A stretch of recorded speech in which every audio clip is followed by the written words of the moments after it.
President Pro Tempore Ping Lacson confirmed that the Blue Ribbon Committee will recommend filing plunder and graft charges against 6 current and former lawmakers. Among those named were former Ako Bicol Party List Representative Saldico. Pero may mga senador na winidraw daw yung pirma. Yan o. Sabi dito sa Politico News, Mig Sobiri, JB Ejercito, Win Gatchalian withdraw signatures from draft report implicating Chis Jinggoy and Joel Villanueva. Maintindihan natin itong si JB Ejercito kasi yung kapatid niya is a legal reality, mga kababayan. Hindi yan nadadaan sa dami ng post sa social media. Hindi yan nadadaan po sa press release, mga press interview tulad ng ginagawa ni Toby Chanco. Nagpapagang mga balita at pagtalakay sa mga isyu ng lipunan. Bulsa! Opinyon, banat at paglalantad sa katotohanan. Bulsa! What you see is what you get. You decide. Hello mga kababayan, si Dante Maravillas. So pag-usapan natin ito mga developments na mga mainit na balita tungkol sa flood control scandal. Wala talaga po mga kababayan na ebidensya laban kay Martin Romualdez. May ebidensya po laban sa mga senador. Based mga kababayan sa partial report ng Senate Blue Ribbon Committee. Kinonfirm na po ngayon ni Senator Ping Lacson. So ito yung news update mula sa One News. Partial report ng Blue Ribbon Committee. Senate President Pro Tempore Ping Lacson confirmed that the Blue Ribbon Committee will recommend filing plunder and graft charges against 6 current and former lawmakers. Among those named were former Ako Bicol Party List Representative Saldico and Senators Jingo Estrada, Chis Escudero, and Joel Villanueva. Finally, sabi ko sa inyo, tama yung mga discussion natin dito, mga analysis. Yung mga pagsangkot kay Martin Romualdez po, politically motivated. Gusto nilang isangkot si Martin kahit walang ebidensya base sa mga testimony at dokumento. Kasi gusto nilang idiin yung mismong ating Pangulong Bongbong Marcos. Hindi umubra po. And in fact, yan ang rason kung bakit gusto nilang tanggalin si Tito Sen. Palitan mga kababayan. Muntika na daw na maging Senate President si Loren Legarda. Yan yun mga balita, mga kababayan. Butit hindi nagtagumpay. Sabi ni Tito Sen kanina, may dalawa pa nga daw na member ng minority. Ang sabi, nagpapaiwatig, gustong sumama na sa majority. Sabi ni Tito Sen, hindi nagtagumpay yung kanilang mga plano. Kasi itong issue sa flood control scandal at saka yung impeachment kay Sara Duterte, yun ang dahilan kung bakit gusto nilang tanggalin si Tito Sen. Kasi si Tito Sen, una na nagsabing forthwith trials shall proceed.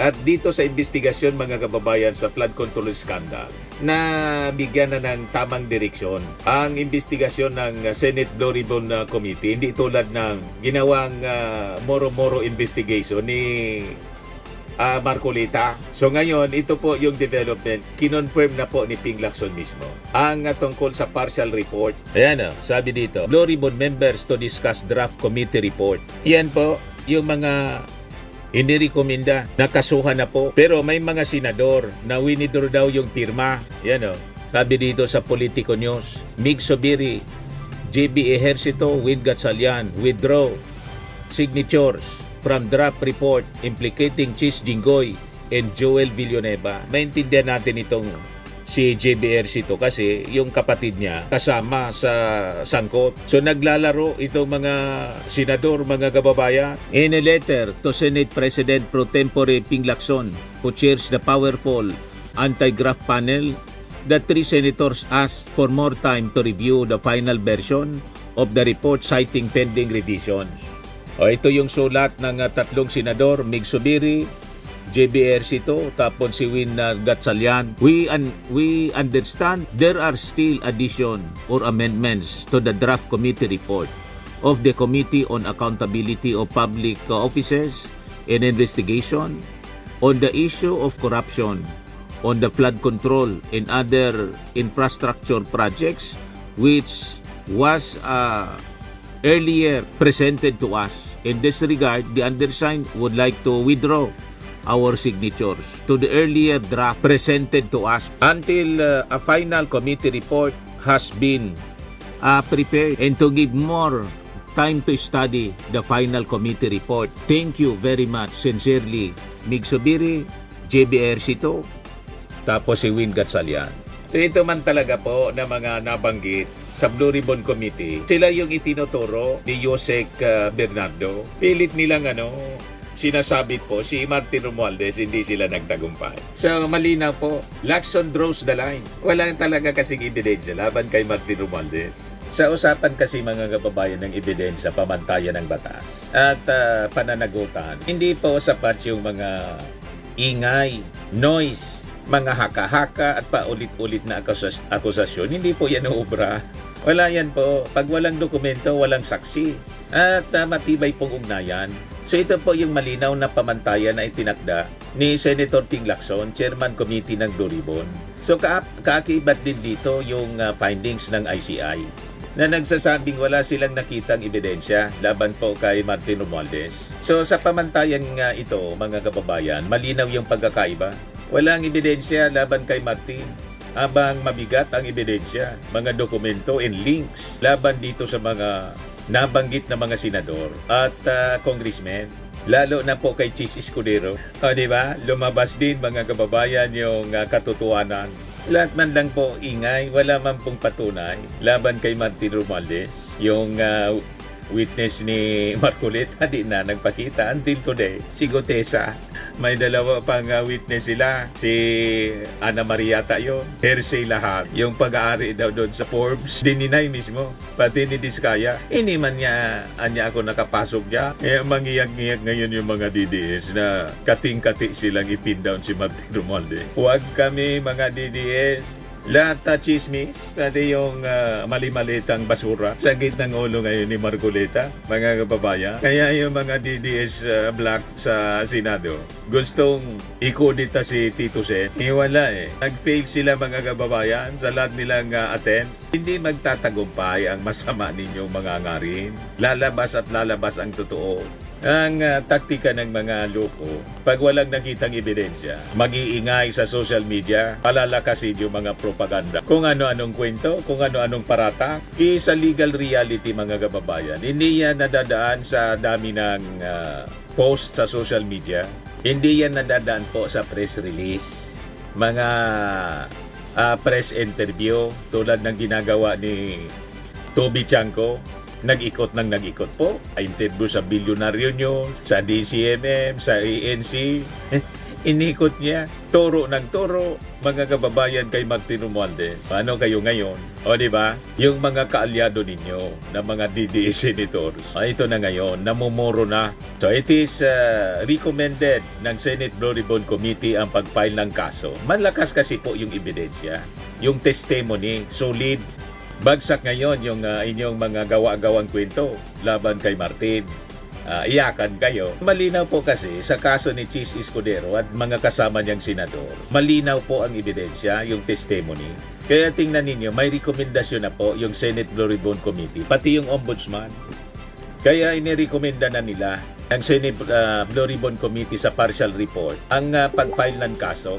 So among others, the draft recommended charges against Senators Jingo Estrada, Joel Villanueva, and Chis Escudero, former Senator Bong Revilla, former Appropriations Committee Chair Saldico, and former Congresswoman Mitch Cayon Oy, and former Public Works Secretary Manny Bonoan.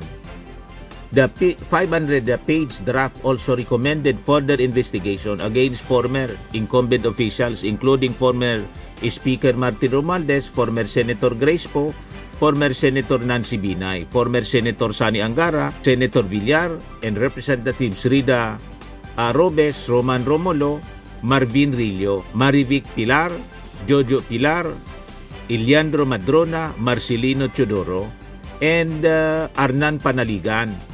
So, further investigation. Kasama si Martin Romualdez, gusto pa rin nilang imbestigahan. Pero iharap muna ninyo si Gutesa para mag-isa. Yung nag-iisang nagtuturo mga kababayan kay Martin Romualdez, iharap ninyo para magkaalaman na si Martin Romualdez ready na sagutin anumang inquiries. Di ba po? Malinaw kasi po yung testimony ni Yusek Bernardo. Ayan malinaw yung aligasyon at may proof 20% daw ng 800 million flood control funds, 160 million ang nailaan o mano para kay Escudero. May sinasabing delivery ng pera sa pamamagitan ng isang businessman. Ito ay fabricated testimony, kundi hindi ito fabricated testimony, kundi galing mismo sa dating mataas na opisyal ng DPWH, si Yusek Bernardo. So yun ang kaibahan mga kababayan. Kay Martin, walang dokumento, walang witness kasi nagtago na yung testigo, hindi niya kaya sigurong panindigan yung kanyang affidavit, napiki yung notaryo. Walang link. Kay Chis Escudero po, may dokumento, may testimonya, may link, may pattern. So with this mga kababayan, malinaw ang mensahe. Kung may ebidensya, kasuhan. Kung walang ebidensya, tigilan na ninyo. Ang ginagawa kasi mga kababayan ng iba, nililihis nila yung kwento para malihis sa dapat na mga personalities, itong mga nabanggit sa partial report ng Senado, ang tinatarget nila si Martin Romualdez para yung atensyon ng tao kay Martin. Ginagawa ninyong cover sa inyong mga kabuktutan. Di ba? Si Martin Romualdez. O ngayon, inintay natin na mag-react si Chis Escudero dito sa mga lumabas ngayon na report. Wala pa. Abangan natin, baka mamaya or bukas magsalita na siya. Magpa-press con. Baka naman na niya Mr. Maravillas. Pagpa-press con, ituro ulit si Martin Romualdez. Kahit ituro pa niya, kung wala silang testigo, walang dokumento, walang affidavit, wala man yan. Lahat lang kwento. Tulad ng impeachment complaint, articles of impeachment laban sa ating Pangulo. Malinaw na basura. Napanood ninyo? Yung sufficiency in substance. Walang sustansya. So malinaw po sa kwentong ito mga kababayan. Hindi lahat ng inaakusahan may kasalanan. Lalo na po kung walang ebidensya. Kung may ebidensya, di okay. Di ba? Saka hindi lahat po ng tahimik, inosente. Lalo na po kung may itinuturong patunay. May mga ebidensya. Tulad ditong mga inirecommend ng kasuhan ng plunder ng Senate Blue Ribbon Committee. Kaya po, kung ang pamantayan natin ay batas, sundin natin po ang batas. Kung ang usapan po ay pananagutan, doon tayo sa may ebidensya. Tama po. Hindi yung puro interview sa media tulad ng ginagawa ni Toby Chanko. Masakit ang ulo nun ngayon. Hindi nangyari yung pagdidiin niya kay Martin Romualdez. Ang nirekomenda for plunder case, yung mga barkada niya. O diba? Ayan man lang po mga kababayan yung short video natin. Ako po si Dante Maravillas. Bye-bye po. God bless. Firmax Firming and Lifting Cream, pinapahid po sa mga pulses in affected area. Mainam po sa paninigas ng mga kaso-kasuan. Ito naman po, Automax Radiant Serum. Sa mukha naman yung application. Anti-aging po siya. You will look 10 years younger than your age. Sa mga cancer patients naman po, baka lang gusto ninyo itong itry. Neng siya red mixed fruit drink. Hindi mo po siya gamot, food supplement siya. Kaya lang, gawa siya mga kababayan sa goji berry. Yung goji berry, may anti-cancer properties.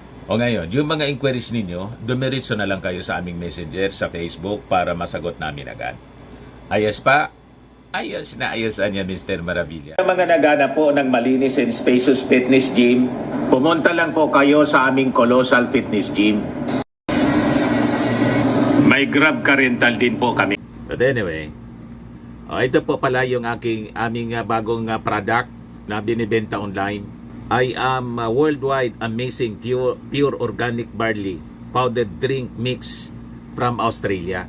Negosyo to ng aking anak na architect entrepreneur Riz Maravillas. Ayan po. Kontakin na lang po ninyo siya, Riz Maravillas on Facebook. Ang mga health benefits niya, boost immunity, improves digestion, enhance energy levels, packed with antioxidants, prevent cancer. Ito naman po yung bago naming product na binibenta online. Eye Glow Serum, whitening po siya. Tingnan ninyo yung epekto sa aking anak na architect before and now. Yung mga inquiries po ninyo, dumiretso na lang kayo sa kanyang Facebook account, Riz Maravillas.